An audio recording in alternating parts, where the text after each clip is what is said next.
So this phone right here is an iPhone 10, iPhone X, whatever you guys want to call it. It's the silver model, and this thing is still running iOS 11, such an old device.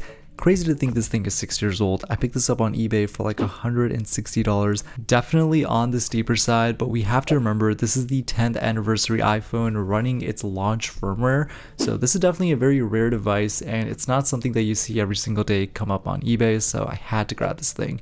So in terms of which iOS version this thing is running, it is currently running iOS 11.4, so a very recent version of iOS 11 where Apple had probably addressed most of the bugs that it came with. In terms of the actual software update, it's not possible to update this thing through Wi-Fi. You would have to do it through iTunes.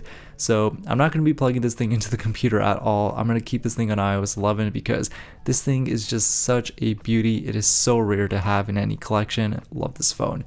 In terms of the App Store, you actually can't really use this device at all because it's running outdated software, so the App Store does not actually work. However, if you have a jailbreak, it is possible to get that functionality back. You can also try setting the time back. In this case, I tried 2020 just to see if it would work, and it kind of just got stuck on the scrolly wheel. I'm sure there's a way to do this without a jailbreak, but I'm not going to cover that in today's video. In terms of Siri, it actually still works, which is just so cool to see. The old Siri interface looks so cool. I really miss this a lot.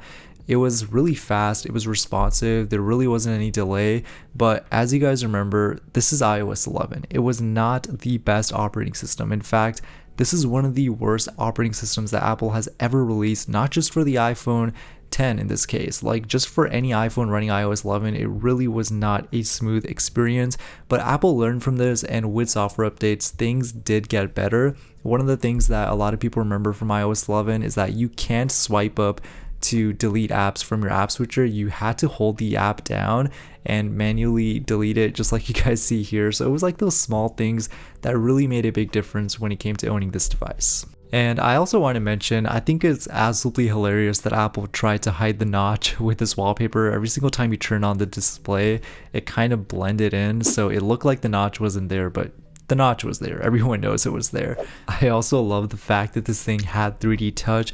It was such a great way to interact with the display. As you guys remember, you had to physically press the actual flashlight in this case to activate it, so it kind of felt like you were interacting with the display. Definitely a very nice feature. But yeah, one of the things that I often question when it comes to devices like these is, how did the owner buy this device and only use it for like a week or something and then put it away in storage? Did they upgrade to another phone? Did they switch to Android or Google? You know, to each their own, but at the end of the day, it's always a mystery as to how these devices ended up on eBay. We don't know the history of this device at all. But one thing we do know is that it is running iOS 11. It is running the launch firmware that this phone shipped with. And this really makes it a very special device, considering that this is the 10th anniversary iPhone. And if anyone comes across this, just buy it. Try to put an offer on it if you can. But this thing, I think, is going to be one of the most important iPhones in any collection because this is the 10th anniversary device. But anyways, I'm going to be making more videos on this phone soon, and of course more videos in general. I am in the process of moving, like I mentioned. But yeah, I hope you guys enjoyed this video. More videos to come in the new studio. I will catch you guys on the next one. Peace out.